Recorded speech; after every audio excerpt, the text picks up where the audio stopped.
Are you going places or left behind because you don't have a travel companion? Listen to how you can travel more independently.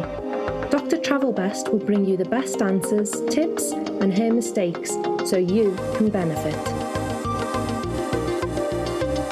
Welcome to Dr. Mary Travel Best's Independent Travel Guide. This is for women who travel, who want to travel, and especially for those who want to travel independently. What's on your bucket list? You can tell me your dreams, your wishes, and your travel fantasies. I'll help you get there. I'm going to respond to your travel questions, as well as share my mistakes and missteps in travel, because I've made just about every mistake. You don't have to. I wrote and published the best-selling and famous book, CD, and website, The World's First Guide to Independent Travel.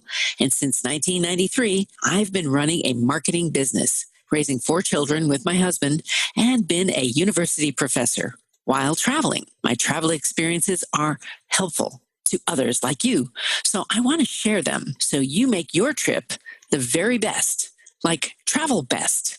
In this episode, we'll talk about an FAQ, what to do when you get sick on the road. We'll talk about a destination, national parks, USA and Canada, mistake, getting a haircut in Hong Kong, and a tip, where the locals go is where you should go. So we'll start out with the FAQ. And the question is, what do I do when I'm sick while traveling? Well, this is a very important question, probably the most important question that you'll be facing, because just about everything besides you can be fixed. So here are 4 things that you can do if you're sick while traveling. Number 1, skip anything that's strenuous, activity-wise. So no bungee jumping. Don't go swimming in the ocean. Don't go climb that mountain today. Take it easy. The second thing is to take a long, hot bath or shower if you can. The third thing is to eat foods that are gentle on your stomach. And the fourth is to drink lots and lots and lots of water and juice and tea. And hopefully you can flush out whatever it is. So the thing to do before you get sick or before you leave on your trip is to ask yourself, do you have insurance? So you could check with your health insurance company before you take your trip. And if you don't have health insurance, you might want to get some. And especially if you're going out of the country, this could be important. I can share my experience in Mexico City. I knew I was going to be in Costa Rica for about a week, and we stopped in Mexico City for a few days. And while there, I just could tell that I was getting sicker and sicker, and I needed to get antibiotics.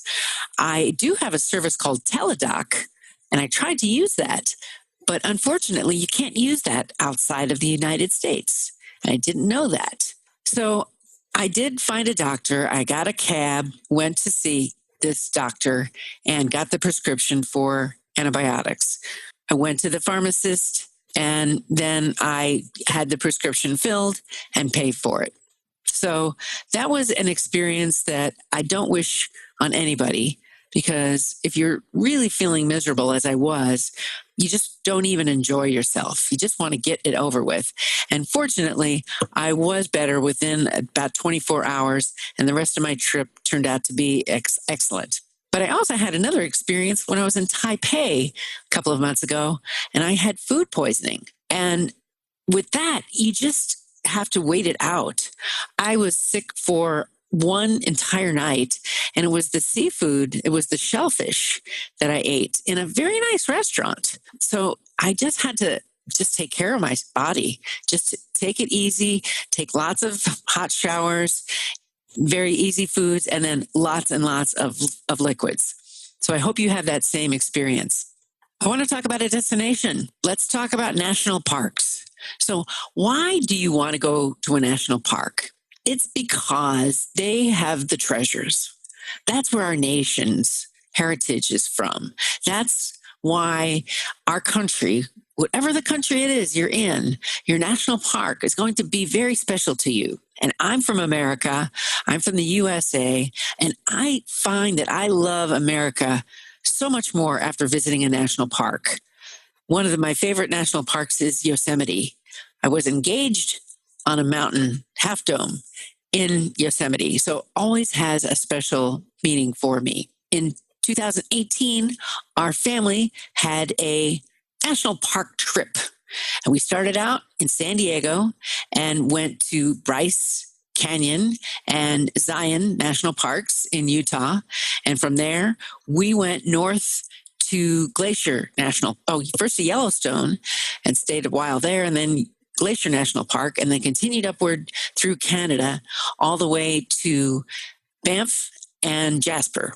So I'll talk a little bit about that. Once you're 62 years of age, you can get an $80 lifetime pass plus a $10 handling fee unless you get it in person. That went up August 28th, 2017. This is good for U.S. citizens or permanent residents age 62 or over. So you can get that at any one of those federal sites or through the mail. It's a great value. It's a really, really great value.